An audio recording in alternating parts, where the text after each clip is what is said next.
didn't change my Apple password, did you? No, I did not.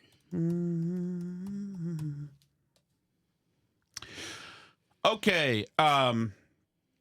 So, you know what else? We're on the precipice. On the precipice? Yes, precipice. Okay. Can I saw this. I don't know how to say this. No, okay, forget it. No, forget it. I saw a Reddit post today. Okay. And it talked about this a movie with very sexual tension in it. Mm-hmm. And it was a foreign movie. Okay. And it said this is the most sexual tense moment. It was posted by a woman, so I'm like, oh, and so they kept striking the clip, the link to it. Mm-hmm. And somebody threw another link to it up, and I'm like, if a woman says there's sexual tension happening, then it's going to be lame. It's like The English Patient, the worst thing that was ever made in the history of the world. Whatever. But I forgot what I was doing, and I was here. It was before my show, or just seconds. It might have even been a commercial break. I'm like, this will be interesting, because what is the trend for the 20s, for the last 20 years has been like all like there's pent up like lust, or like pent up sexual energy between a man and a woman, and then finally he goes into her apartment, then they throw each other against the walls, etc. Right? And there's like this thing finally, like this release for rom-coms. I think I noticed a bunch of that happening. It was like the thing. Nobody just like can't, there was always like, finally here we are, we're finally hooking up, we were buddies when. And the clip was, there's this woman, pretty woman actually, and she's with her husband and cooking in the kitchen. And the husband's father is there in the kitchen looking at her. He's attracted to his son's wife. Okay. So I'm like, it's not the usual orthodox thing that a woman generally wants to see, because the dad is old. Right. But is this like an American Beauty almost kind of thing? Not quite. Highly overrated movie. Yes. No, right. Yeah. Yeah, it is. If anybody has a Roadcaster knows why I'm hearing a bicycle chain that needs to be oiled, please let me know. So anyway, the husband walks out of the room, and the father rapes the wife. What? I'm serious. It wasn't a graphic. But non-consensual. Wow. Pretty. Okay. And like, is it possible that since we now think that the October 7th massacre was great in some circles, and it's like, and it's perfectly fine to rip off posters of hostages from the wall cities, etc., for some reason, and it's like a cool thing to shoot a healthcare CEO and kill him. Is it possible that we've now just flipped? That all the the terrible things are like mainstreamed, and so they're like women who order iced or mochiatas, whatever, who are comfortable in Canada Goose jackets and like bundling up for winter. Is it possible that everybody's like violently crazy and nuts? I mean, I certainly think so. I think everybody's crazy and is identifying bad things as good things and is completely out of their mind. Like, where do you find the redeeming part of the pretty wife and the husband in the kitchen, and then the wife is like savaged by the father? Where is the... What was this movie? I don't even know. I don't know. But it wasn't graphic, so it wasn't... It was done in real film. I'll show you. But it's like I'm not even sure I believe I don't that think you any will- of this exists. Maybe you hallucinated all of this. very possible. It's possible. Maybe I am in the hallucination phase of my life. Maybe. I don't know that any of this happened. But it was a foreign film anyway, so it doesn't necessarily matter. But like, What from which country? either well, okay. I don't want to say the wife was a blonde woman who seems to be of European descent. Mm-hmm. The husband and father were Japanese. She spoke Japanese.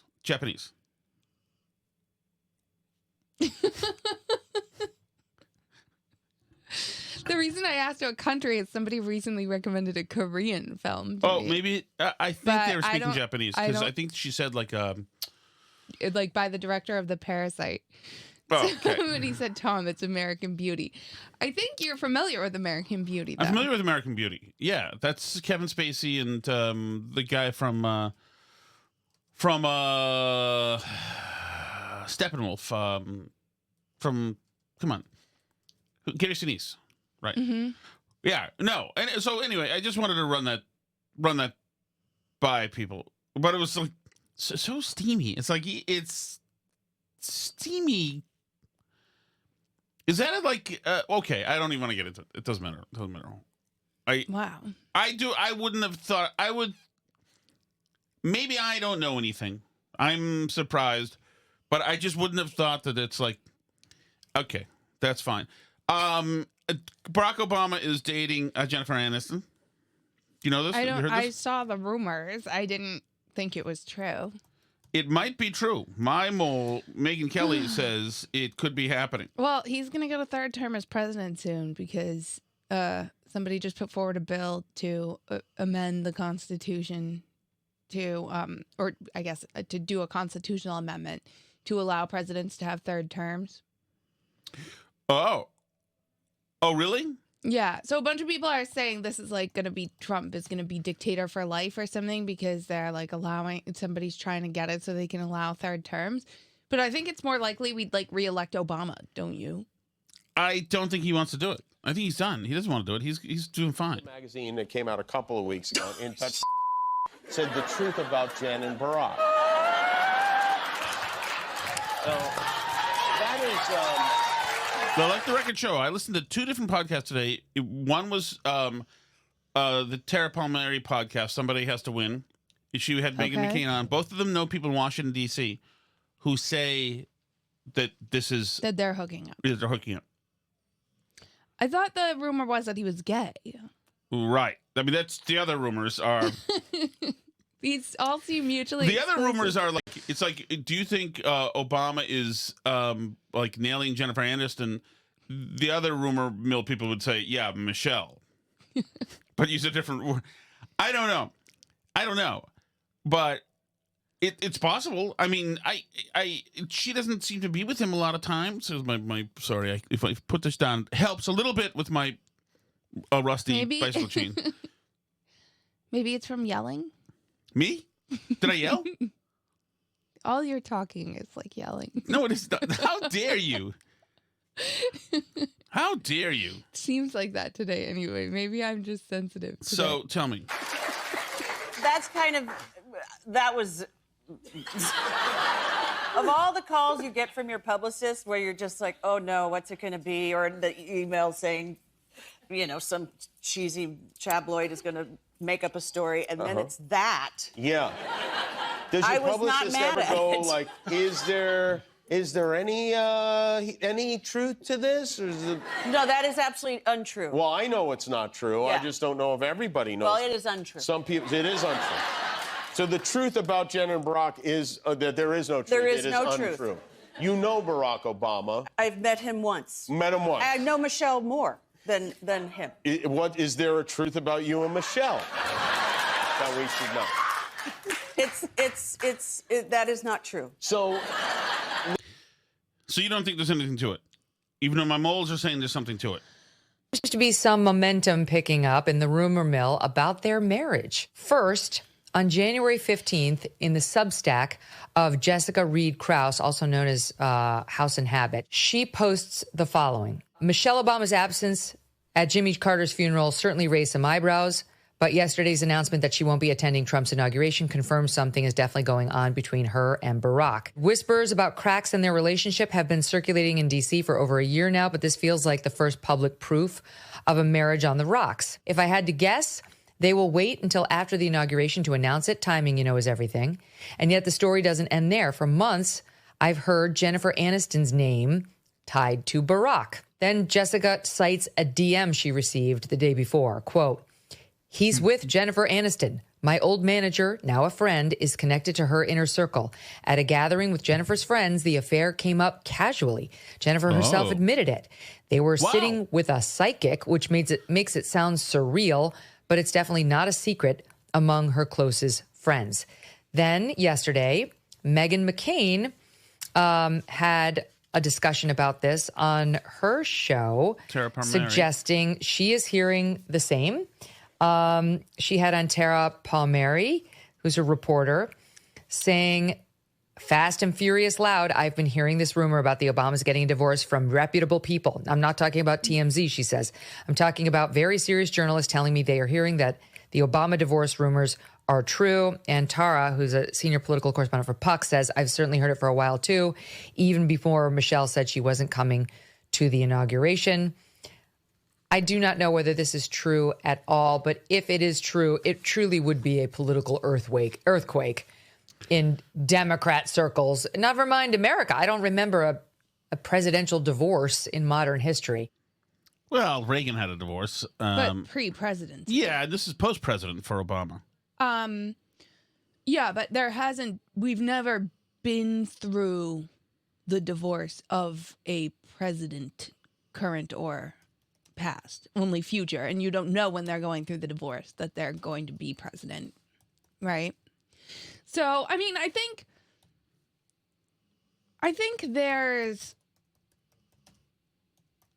either or both things could be true, right? It could be true that they're getting a divorce and not that he's dating Jennifer Aniston, or, they could both be true, or vice versa.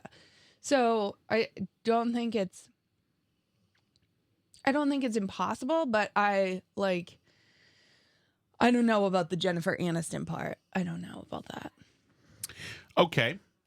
But I mean, if it was true, so I don't know that it matters. both of those people are pretty public and paparazzi follow them. Right. And I think that Barack likes it and she doesn't. She's never liked being any part of this. Mm-hmm. I also don't think it really matters. But it's something out there. He's you got to think where he is. He's a guy who's now in his 60s, right? Mm-hmm. And he's already got all the adulation in the world and is considered a saint and this and that, etc. You saw him walk into the inauguration he was he had a cock of the walk gate when he walked his way in there. He's an arrogant guy. There's no doubt about that. Mm-hmm. And why wouldn't he at this time? The kids are out. Start hooking up with movie stars. Why not? That's who he's always been anyway. He's been a movie star. Why not? Why not? At this point, play the field. I guess so. Mark in the chat says it could be true that he's getting a divorce and he's dating Jennifer Aniston and he's gay. So that is possible too. That's the other thing. I don't know. Tommy in New Hampshire says he thinks it's more likely he's dating Kevin Spacey. So people believe this. People think that there's something like that happening. Like you used to say, Alice. You said there's no pictures of Big Mike pregnant. End quote by Alice Shattuck. Did you not say that? No, I did not say that. Moving right along, Alice. Speaking of marriages that ended. Lastly, sir, we have an executive order ordering the declassification of files relating to the assassinations of President John F. Kennedy, Senator Robert F. Kennedy, and Reverend Dr. Martin Luther King Jr. That's a big one, huh? A lot of people are waiting for this for years. Yes, sir. for decades. Not even sure like what him signing this means for those files, but he's signing them. They're announcing them. Trump has made a TV show out of this executive order signings. Now, this is an interesting one because like the most common take I've seen out there about this is that this is going to be a nothing burger. Well, with the files. But John Stossel spoke with Mike Pompeo about this, and I want you to hear Pompeo, as this says by Kyle Becker. The tweet says, "Watch him squirm or listen to him squirm." Why'd you fight to keep the JFK files secret? Because I was trying to keep Americans safe. And by the way, don't paint with too broad a brush. 99.6% of the JFK files are public today. But it was 60 years ago. John, not everything was 60 years ago.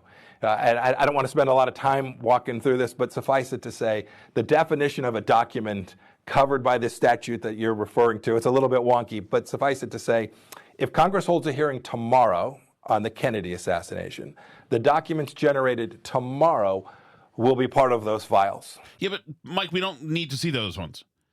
The hearing tomorrow, we don't need to see. We just want to see all the stuff from that's like back then. Right. But but I want you to listen to more of his explanation because it only makes you more curious. Those would be tomorrow. They'd be 60 seconds old, not 60 years old.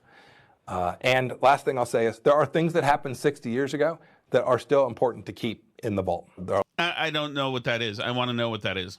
I want to know what happened in 1963 that we can't talk about. Because it seems to me that I know for one thing, I know it doesn't implicate me. But maybe it implicates somebody else, and I want to know who it implicates. Yeah, I guess we're all going to find out now, right? Well, right. I hope. But Trump had a chance to do this like 7 years ago and said he would, and somehow he didn't. But I want to see that. Well, like we talked about, I think that in his last presidency, he like bought into the experts a little still. Well, sure. Do you know what I mean? Like people told him this is very important to keep America safe, sir, and he went along with it. Right. And this presidency, he's walking in the door and saying, there's nothing you can tell me that's going to stop me from doing this.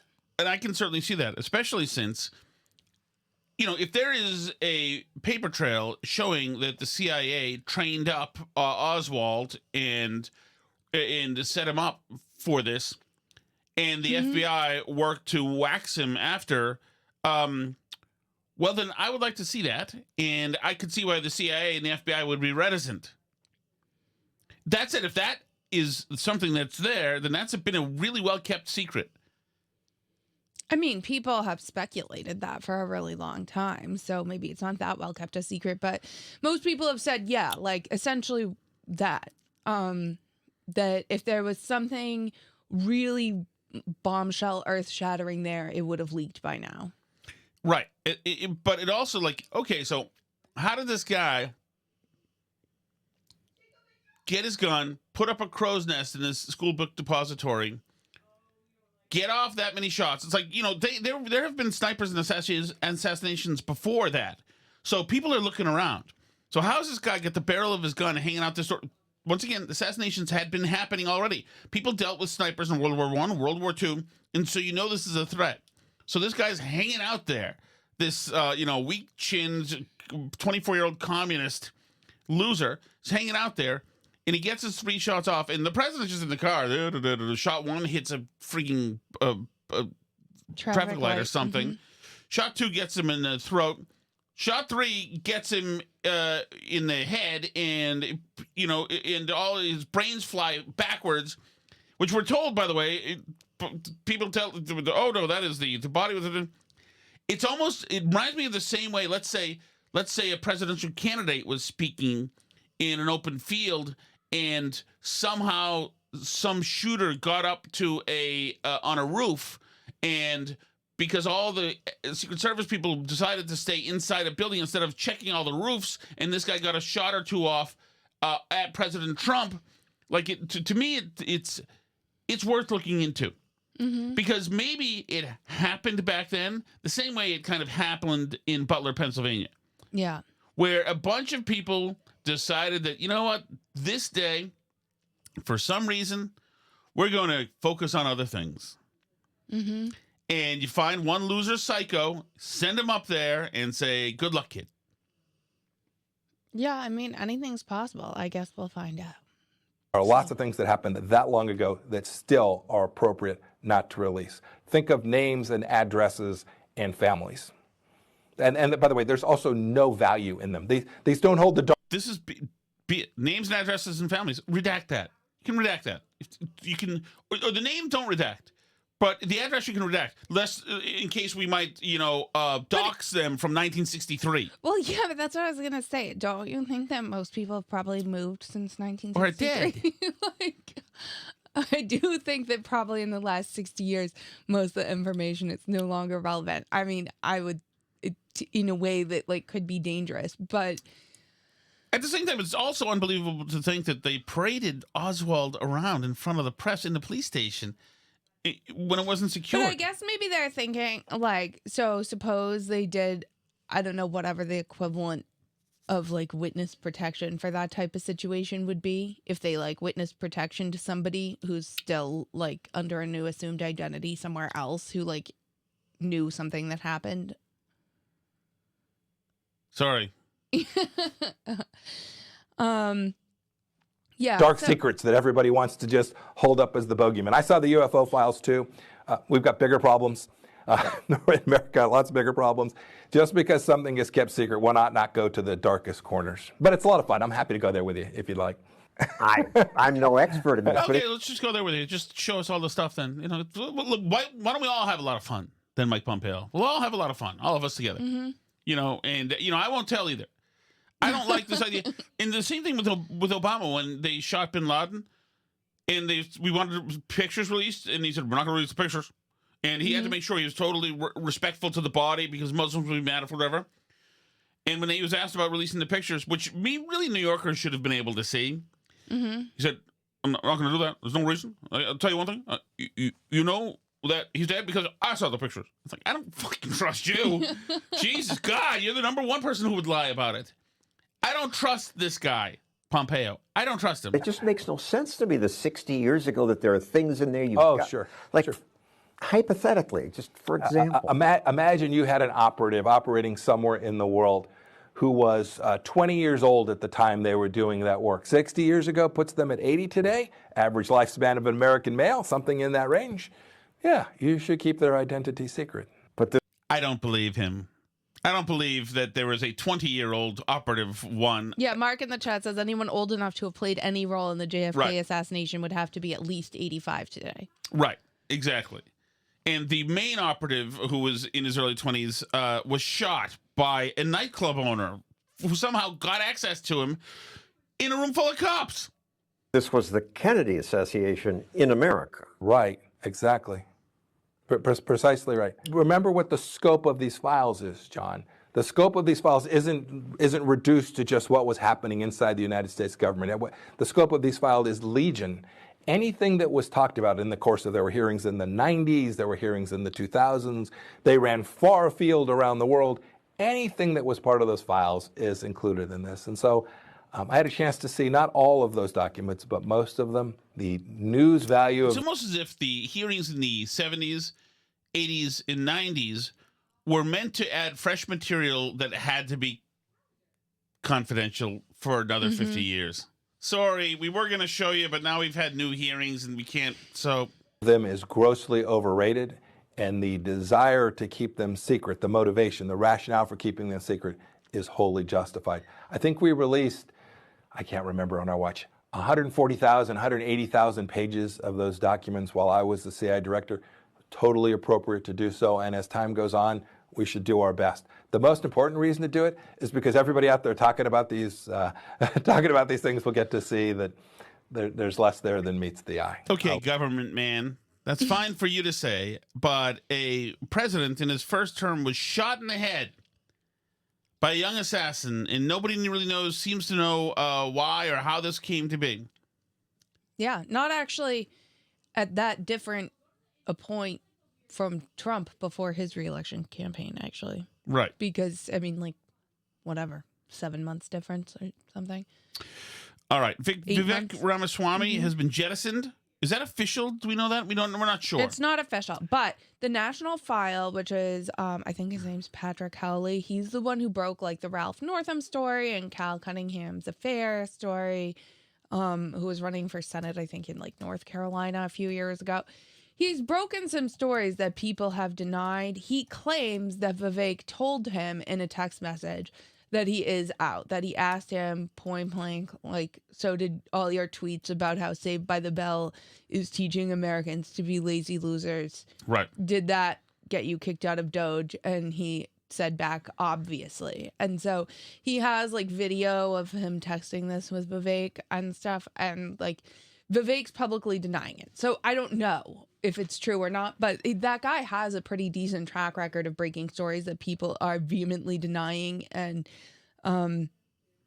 you know, he says that Vivek is out of Doge and because of the H-1B visa lazy Americans comments. I think that stinks if Vivek's out of Doge because he was the only candidate with detailed... But have you heard from Vivek No, but about he was his the only work on candidate. Doge recently? No, he was the only candidate with detailed plans to dismember the administrative state. But is he like the right's Liz Warren, where he's like Mr. Nerdy plan, like facts and figures and numbers, but like people don't actually find him appealing and like him? Maybe. Because well, at least that like tweet storm that he went on during the H-1B visa thing did not like endear him to a lot of people. Correct. Dateline Boston. Good morning, everyone. It's a frigid 5 degrees in the pre-dawn hours just outside of Boston, where this team of elite ICE officers is briefing on their targets for the day. We're going to be targeting some extremely violent offenders today. Within moments, the officers are on the move, with eyes on their first target. Looks like we got movement, target vehicle coming out. They quickly take him into custody. He's an MS-13 gang member wanted in El Salvador for aggravated murder. And he has an Interpol red notice out for his arrest. We are targeting very violent threats to our community. I'm not going back to Haiti. One of those threats is this illegal alien from Haiti. ICE says he's a gang member with 17 criminal convictions in recent years. Trump, you feel me? Yo, Biden forever, bro. Thank Obama for everything that he did for me, bro. It's a little too good to be true for the Republicans. First of all, dude doesn't sound... I've worked closely with a bunch of Haitians. It doesn't sound anything like any of them I know, but it's fine. I'm not going back to Haiti. Thank you, Biden, forever. Obama. I mean, like, how... 17 criminal convictions? Right. But, okay, fine. Okay, fine. But if you were going to tell me that this is an ice plant... Like, okay, like, Rick, we're going to grab you here and just haul you in the car. I need you to say these 3 lines, and we'll give you a suspended sentence on one of the things you did. Anyway, but it's great. These things are really happening. I have signed up. I have followed now the ICE running tally of arrests, etc. Nice. This is all very good stuff. How many a day are we up to now? 300 or something? That's not fast enough, I don't think. Not going to deport 15 million people that Biden brought in here in 4 years with those numbers. It's a good start, Albie. Yeah, but it's a lot. Like, when you start to think about how many a million people is, and I was saying this in the car, you have to deport 1,000 people a day for 1,000 days. That's like 3 years almost to get to 1 million people. And you think about the fact that 15 million new illegal immigrants in the Biden administration, it's like really crazy, isn't it? Yes. That's a lot. So yeah, I think it's great. Start with the hardcore criminals. Absolutely. They're also all crying and upset because Trump's halted all the migrant flights that these NGOs run that fly people all over the country the second they get here. A bunch of them were going to New Hampshire. There was some NGO, the Essentia Man, it's a cold time to be shipped to New Hampshire. Yeah. It really is. Yeah, and like a lot of the ones that group ships here on planes are like from Africa. Yeah. Or something. Oof. But they're anyway, Trump halted all the planes that fly people. The good side, there are 0 lions. The bad side, it's effing There's bears. freezing. So Yeah, and that is not a dog walking towards you, just so you know. But yeah, so Trump's halted all the flights of migrants all around the country, so they're upset about that. But it's interesting because the left has decided that Trump's first order of business, I guess they said that they're going to like get the schools to cooperate with them because the schools all take federal money. So now the left is like all, lay down their lives for the illegal immigrant school children that are. Remember we watched that news wrap on what channel was that? Was that CNN or MSNBC the other night? That's actually, this is the only thing, the Trump administration is the only thing that has me back to watching cable news. Mm-hmm. I'm like thrilled because the hysterics on the cable news every night just like warm the cockles of my heart. It's really a fabulous time to be alive. But yeah, remember we saw that news wrap about like the principal in some town in Texas and all the kids? And he's like, I want Trump to come see these kids. And like, we have a community that's mixed from all over the world. And we speak all these languages. And I can't believe our children are in fear and like all this stuff. Lives of TikTok had this teacher too. Do you have her that I sent to us? They're all going to defend all the poor children. Trump's going to start deporting school children. That's his first order of business, not like criminals with 17 criminal convictions. I want to say with my entire fucking chest and 10 toes down on my shitty broken tile class. Hey, start talking. Oh, it keeps just pausing. Sorry, I'm having to mark this because it's full of swears. Classroom floor. That it will be a cold, no, frozen day in hell before someone from ICE comes in my classroom to remove a student they suspect is undocumented first, because I have no undocumented students. What are you talking about? Second, even if I did, 1982 Plyer versus Doe says that it does not matter. Everyone is entitled to a fair. There's nothing I hate more than pseudo-intellectuals talking court cases and saying, like Plessy v. Maryland. Tommy in New Hampshire wants to know if she's hot. So, Tommy, who's the actor who was in the Whitey Bulger movie that we saw? The English guy with the funny name? I don't know. The Whitey Bulger movie. Not the Johnny Depp one. What Whitey Bulger movie? Oh, there was another one. How about Black Rain? Who are all the English actors? I don't know. Not Timothy Chalamet, but another guy who's. Hold on. I don't know who you're talking about. Famous English actors. Okay. Cumberbatch. She looks like him. Okay. She looks like him. She's in her favor. She's a psycho. Mm-hmm. She has a long face, which I like. She actually looks a little bit like also Lee Harvey Oswald, actually. But she's also got a hairline that's further back than mine, that makes me nervous. But since her psycho eyes are like this, then I'd say overall, then yes, she passes, no doubt. Fair and free, appropriate education. And that's what I'm here to do. I am so sorry I can't come to my door right now. We're learning. We're doing class stuff. You're going to have to come back later. And by later, I mean never. She reminds me of somebody who would be tough getting through, like, the first date where she's getting drunker and drunker and, like, talking like this. But you're like, okay, this is going to pay dividends at some point, I think. Tommy says he's out. Oh, really? Yeah, I hear you. I hear you. Yeah, Cumberbatch. That's a tough one. Allison, I have a question for you. Mm-hmm. Do you have a tattoo? Yes. What? You have a tattoo? Little sweet Alice Shattuck has a tattoo? It was a mistake. Is it like a Greyhound one in the year? No. We're not talking about my tattoo. You know about my tattoo. Why are you saying this? I don't know. Nobody should get tattoos. But yeah, nobody should get tattoos. But I have one, so I can't judge you. Well, it's a prison tat. That's different. It's just kind of hot. Okay, so I am just about out of batteries for the week. And so I'm going to go to the shattered chat, if you don't mind. I feel like I have one more thing to say. Good. The teacher who said it's a frozen day in hell. AP says that they will use Mount McKinley, but they will not be using the Gulf of America. They're not bending the knee to Trump on that one. That's so great. That's so great. It's funny because for the AP, for the style book, and these people are totally activist wackos. Mm-hmm. They've got to kind of use Mount McKinley, because if they don't use it, then it's going to cost them, 2 sentences worth of clarification, which is tough for them. They don't want to have to do. But that said, at some point, all the maps are going to say Gulf of America. So the AP claims that Trump has the right to rename Mount McKinley because he has the authority, as president, he has the authority to change federal geographical names within the country. It's been called Denali since 2015, when former President Barack Obama changed it to match the traditions of the Alaskan natives and the ancient Athabascan name for the peak.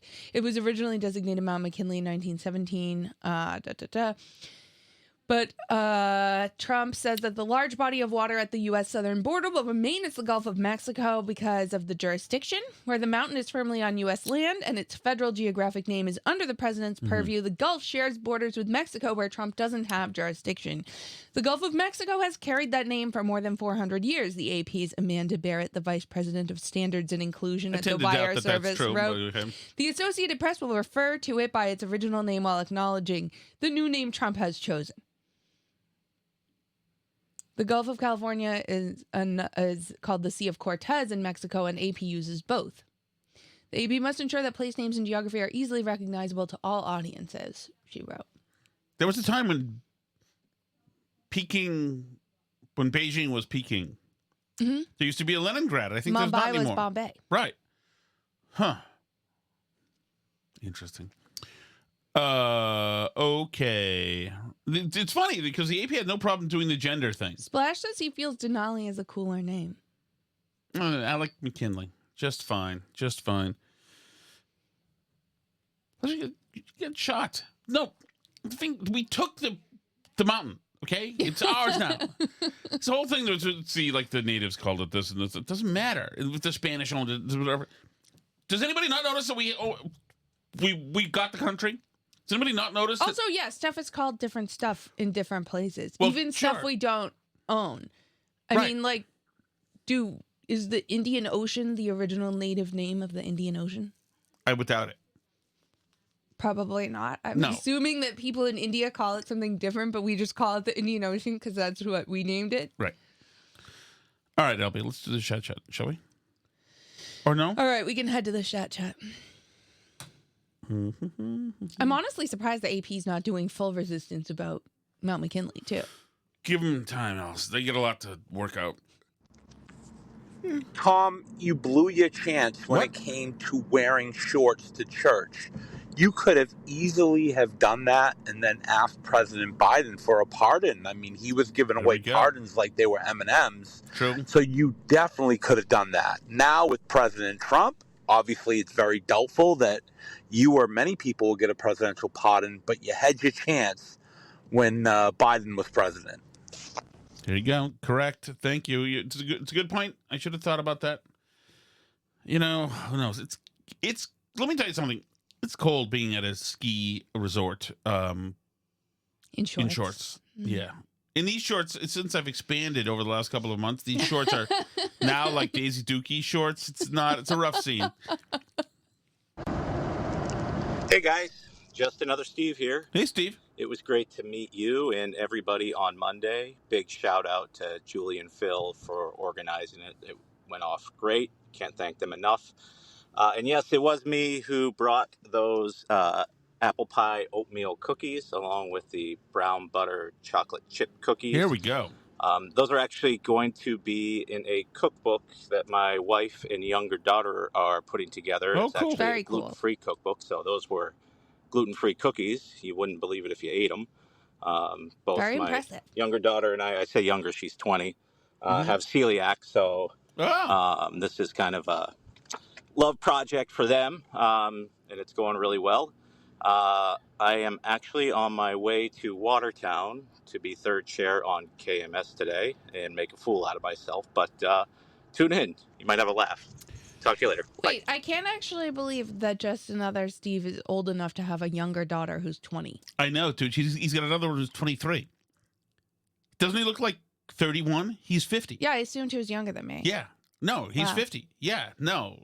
Steve, like me, believes in healthy living, obviously, which is why we both look so young. Yeah, first of all, I had the chocolate chip cookie, or the chocolatey cookie. It was fantastic. Second, Steve was fantastic on Minahan when KMS today. That's a tough one to get into, too. You never know. And he was great. Very interesting life and family. Funny guy. Steve's a great guy. Steve, The chat is endorsing the gluten-free cookies. Here we go. Mark says they were yummy, and Splash says it's tough to make a gluten-free dessert that doesn't turn into a soggy brick of beach sand when you chew it. Yeah. No, that was great, Steve. Good job on the show today, and it's great meeting you in person. And let's do it again. And Alice, by the way. And Charm in the chat wants to know if you're bringing your own booze to the ski lodge yet. I did not. Oh, actually, well. You don't have to incriminate yourself on this podcast. Yeah, I'm pleading the Fifth Amendment on this. But today I may have. I have learned my lesson. I'll just say that I have. Okay. We have taken. We have taken necessary measures to make sure that all parties are satisfied. Tom? Yes? How does it feel to be roasted by Kirk again? Yes, Kirk was very mean about my. I was on one of the network shows last night, the Fireside Chat. Which I thought I had so many profound, great things to say, and Kirk was not overly complimentary. Wow. Not bad though, not bad.